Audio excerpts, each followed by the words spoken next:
आपली अपक्ष उमेदवारी फॉर्म भरलेला आहे, आपल्याला सिम्बॉल भेटलेले ट्रॅक्टर, आपलं पूर्व रॅली निघालेली, याबद्दल काय सांगाल आपण?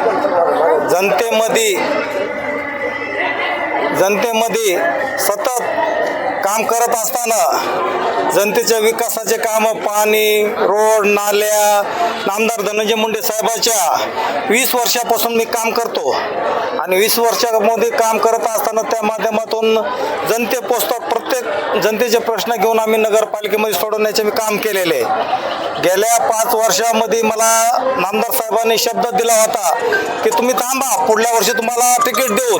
परंतु 8 वर्ष गेले कालावधी, 8 वर्ष झाले तरी पण मी आता निवडणूक लागल्याच्या नंतर बी मला तिकीट डावललं.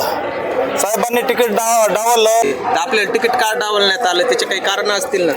आम्ही तर साहेबाचं त्यांच्या इलेक्शन निवडून गेलं तर आपण काय काय कोणते कामं करणार आहे जनतेसाठी आणि वार्डातले कोणते कोणते प्रश्न आहेत ते आपण मार्गी लावताना निवडून आल्यानंतर?